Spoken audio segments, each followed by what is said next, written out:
to start off this look with the eyes by applying a primer all over the lid, and this is one of my favorite ones, and then applying concealer over the top of that. Combination of the primer, concealer, and then setting powder will help our eyeshadows last longer, blend better for us, and just create a smooth blank canvas for us to work on. Now the eyeshadow palette I'm using is the Master Series palette, and we're using every single eyeshadow in this palette, which is what I really like to do, starting off with Lily. Apply Lily all over the lid, just a wash of color with a large blending brush, starting at the lid and working up to the brow bone.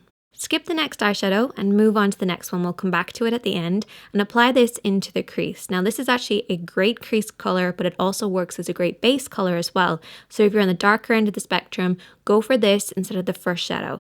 Moving on to the next eyeshadow, we're going to blend this slightly lower and deeper into the crease, working over and back with a nice blending brush, concentrating mostly on the outer corner and then blending it inwards towards the nose. You can also apply a little bit of this on the outer third of the eye. This will give the rest of the eyeshadows we're going to apply as we go along something to blend with. Moving on to the next eyeshadow, this is going to go slightly into the outer edge of the crease, so slightly above the eyeshadows that we've applied already, and we're applying a very tiny amount. This is basically our fade shade. This is what I really like to create that polished finish.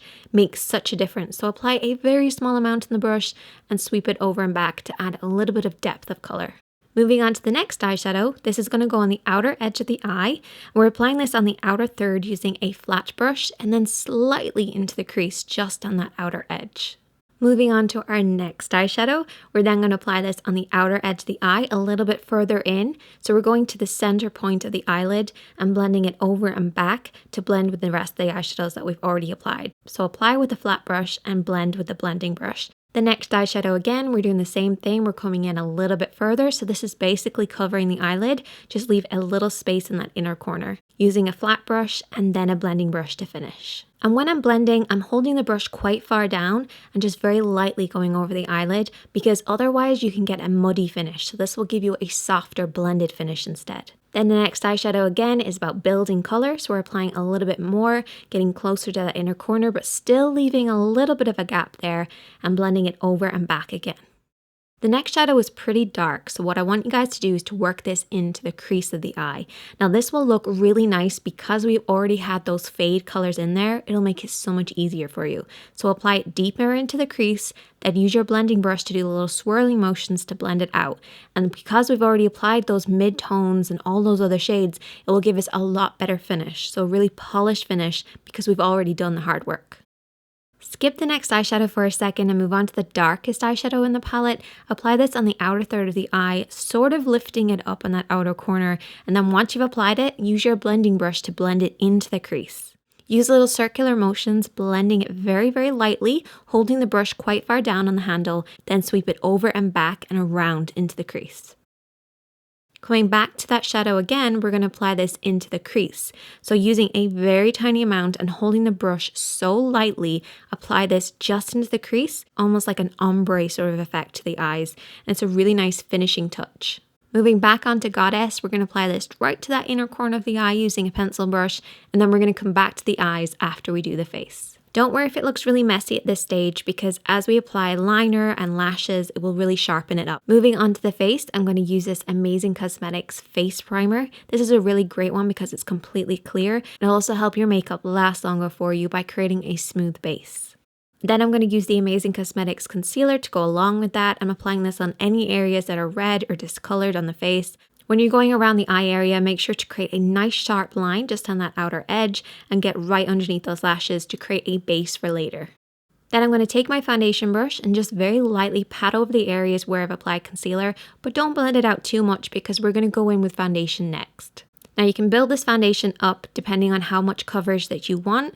I want kind of medium coverage for this. I'm just applying it where I need it on the face and then going in with my foundation brush to blend it out. Make sure that your foundation blends perfectly with your neck, particularly for a special occasion if your neck is exposed. You also want to be careful around the hairline, especially if your hair is pulled back. If your ears are exposed, apply a little bit on your ears, blend it down the neck, and if the back of your neck is exposed, even blend it down to the back of the neck as well. You don't need to apply foundation there, just blend it down.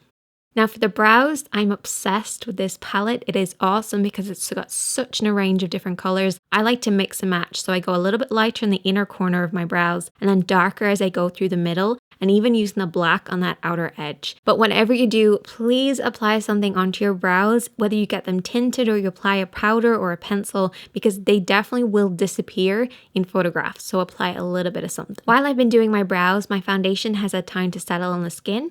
So now I go in and set everything in place, tap off the excess and apply a very small amount all over the skin. And then I like to use the baking technique just to give me a little bit extra coverage, just in the areas like the cheeks, the edge of the nose, the chin, the top of the lip, and I also like to go underneath the hollow of the cheeks.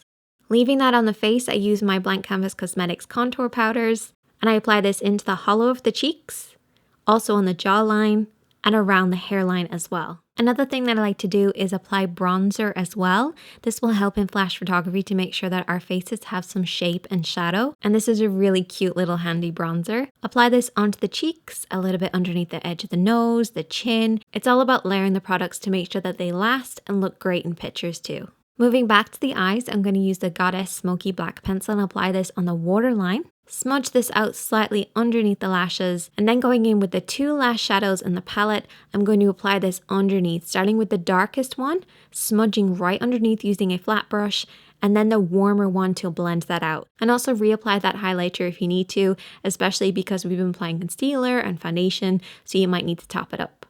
At this point, you can apply your mascara, and I love this one. The brush is amazing. Apply a thin layer and then apply some false eyelashes. And I would recommend using false eyelashes for any special occasion. It takes a little getting used to wearing them, but these particular ones are really easy to apply and they're very soft and fluttery too. And then we can move back to the face. So I'm going to apply my blush. I always like to finish off with my blush and my highlighter, and I love this blush. It's so pretty. And of course, Maryloumanizer. Now, highlighter is a really popular trend at the moment, but if you're going to a special event, you're going to have these pictures forever. So try not to go too trendy and too over the top. My favorite lipstick combination is this lip liner. It's brand new out. It is eat proof and drink proof. It does not budge. I can't believe how long it lasted on my lips. It was amazing. And then I mixed my matte lipstick with a little bit of concealer and then applied that all over the lips and blend out that lip liner too. And that is the finished look. I really hope that you guys enjoyed it. Definitely check out the video here if you want to see how to touch up your makeup on the go. Everything here is from Cloud10Beauty.com. So check out the information box to find out how you could win this look. And I will see you guys next time.